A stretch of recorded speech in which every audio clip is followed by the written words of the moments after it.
भारत और सऊदी अरब अब इतिहास में नाम दर्ज कराने जा रहे हैं। दोनों देश साथ मिलकर द्विपक्षीय सैन्य युद्धाभ्यास करने जा रहे हैं।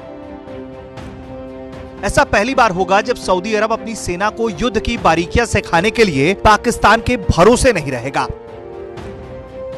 यह अब तक के इतिहास में पहली बार होगा जब भारत और सऊदी अरब दोनों देश साथ मिलकर युद्धाभ्यास करेंगे।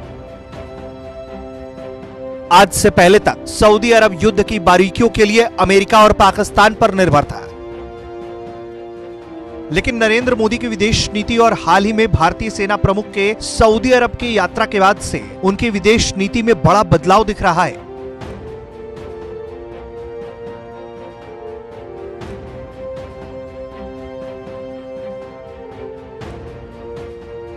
शुरुआती मीडिया रिपोर्ट्स की माने तो ये युद्धाभ्यास सऊदी अरब में ही आयोजित किया जाएगा। इसके लिए भारतीय सेना का एक दल कुछ महीने में सऊदी अरब के दौरे पर जा सकता है। इस युद्धाभ्यास में न केवल सऊदी अरब की सेना की ताकत में इजाफा होगा, बल्कि खाड़ी के देशों में रणनीतिक हालात में भी बड़े बदलाव होंगे।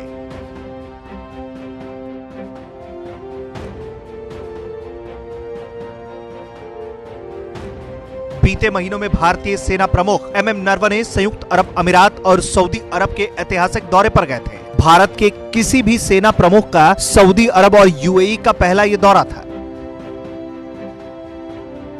इस दौरान दोनों देशों के सेना प्रमुखों ने मुलाकात की और बड़े स्तर की बैठकें की गई। यही वजह है कि सऊदी अरब ने भारत के साथ युद्धाभ्यास करने का फैसला कर लिया है। ऐसे में भारत और सऊदी की सेना का साझा युद्धाभ्यास का यह फैसला पाकिस्तान की नींद उड़ाने वाला है। इस फैसले के चलते पाकिस्तान को बड़ा झटका लगा है, क्योंकि युद्धाभ्यास का लालच देकर ही पाकिस्तान सऊदी अरब से खैरात लेता था। दरअसल पाकिस्तान और सऊदी के रिश्ते तब खराब हुए जब कश्मीर को लेकर प्रिंस सलमान की पाकिस्तान ने आलोचना कर दी थी। तब सऊदी को मनाने के लिए पाकिस्तान के सेना प्रमुख जनरल कमर जावेद बाजवा खुद वहां पहुंचे थे, लेकिन उन्हें वहां प्रिंस से बिना मिले ही खाली हाथ वापस लौटना पड़ा था।